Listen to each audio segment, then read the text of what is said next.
ओम नमो भगवते वासुदेवाय नमः। आपका स्वागत है मीनू भक्ति कथा चैनल पर। आपका दिन शुभ और मंगलमय और पुण्यमयी हो। आज दिनांक 4 अप्रैल शनिवार है। आज वैशाख मास के कृष्ण पक्ष की द्वितीया तिथि है। आज सूर्योदय का समय सुबह 6:08 और सूर्यास्त का समय 6:41 तक रहेगा। ब्रह्म मुहूर्त रहेगा 4:36 से 5:22 तक और अभिजीत मुहूर्त दोपहर 12 बजे से 12:49 तक रहेगा। वहीं राहु काल 9:16 से 10:50 तक रहेगा। तो अब आइए सुनते हैं वैशाख मास कथा श्रृंखला के आज के पावन अध्याय का श्रवण करते हैं। तो नारद जी कहते हैं कि प्रहलाद जी ने बाल अवस्था में ही समझ लिया था कि भगवान से वरदान मांगना सच्ची भक्ति में बाधा उत्पन्न करता है। इसलिए वे मुस्कुराते हुए भगवान से बोले, प्रभु, मैं जन्म से ही विषय भोगों को आसक्त रहा हूँ, किंतु आप मुझ पर इन वरों के माध्यम से आकर्षित ना करें। मैं इन भोगों से उत्पन्न होने वाले दुखों की भली भांति जान चुका हूँ और उनमें मुक्त होने की इच्छा लेकर ही आपकी शरण में आया हूँ। हे प्रभु, यदि आप मेरे भीतर भक्ति के लक्षणों को परखना चाहते हैं तो ही आपने मुझे वर मांगने के लिए प्रेरित किया, अन्यथा आप तो परम दयालु हैं। अपने भक्त को भोगों को फंसाने वाला वर कैसे दे सकते हैं? जो सेवक आपसे अपनी इच्छाओं को पूर्ति चाहता है वह सच्चा सेवक नहीं बल्कि एक सौदेबाज व्यापारी है, और जो स्वामी सेवक से सेवा करने के लिए उसकी इच्छा पूरी करता है वह भी सच्चा स्वामी नहीं है। मैं तो आपका निष्काम सेवक हूँ और आप मेरे निरपेक्ष स्वामी हैं। यदि आप मुझे वर देना चाहते हैं तो कृपया करके यह वर दीजिए कि मेरे हृदय में कभी किसी प्रकार की कामना की बीज अंकुरित ना हो, क्योंकि जैसे ही मनुष्य के भीतर कामनाएं उत्पन्न होती है उसके इंद्र, मन, बुद्धि, धर्म, धैर्य, लज्जा, तेज, स्मृति और सत्य सब नष्ट होने लगते हैं।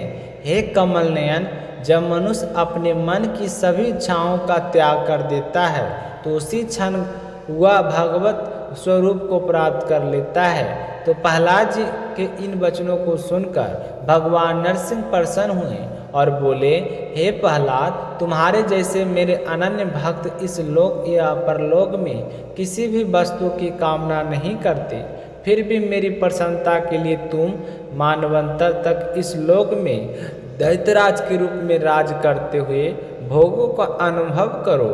तुम अपने हृदय में निरंतर मेरा ध्यान करते रहो, मेरी लीलाओं का श्रवण करते रहो और अपने सभी कर्मों को मेरी आराधना के रूप में करते रहो।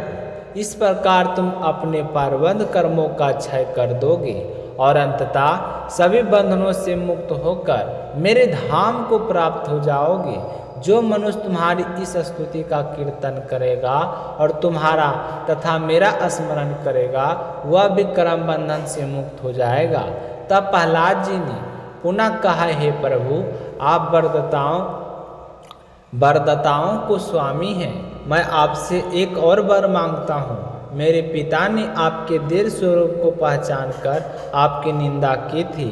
उन्होंने आज्ञावश मुझे भी द्वेष किया, अतः कृपया करके उन्हें उस पाप से मुक्त कर दीजिए। तो भगवान नरसिंह ने उत्तर दिया, हे निष्पाप प्रहलाद, तुम्हारे पिताजी पहले ही पवित्र होकर मोक्ष को प्राप्त हो चुके हैं। इतना ही नहीं, तुम्हारे जैसे भक्त पुत्र के कारण उनकी 21 सीढ़ियाँ भी पवित्र हो गई है। जहाँ जहाँ मेरे शांत, समदर्शी और भक्त जन निवास करते हैं वह स्थान स्वयं ही पवित्र हो जाता है। जो मेरे भक्त होते हैं वे किसी भी प्राणी को कष्ट नहीं पहुँचाते। और तुम अपने पिता की अंत्येष्टि क्रिया करो और उनके स्थान पर राज्य संभालो और अपने सभी कर्म मुझे समर्पित करके मेरा ही चिंतन करते रहो।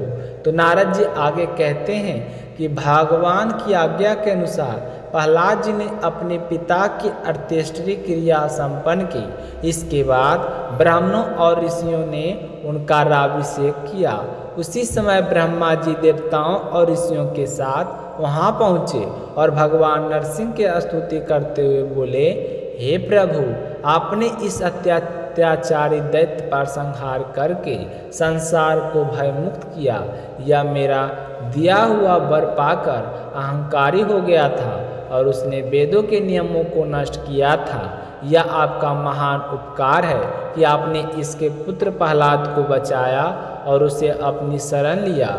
जो कोई आपके इस नरसिंह रूप का ध्यान करेगा वह सभी प्रकार के भय से मुक्त हो जाएगा।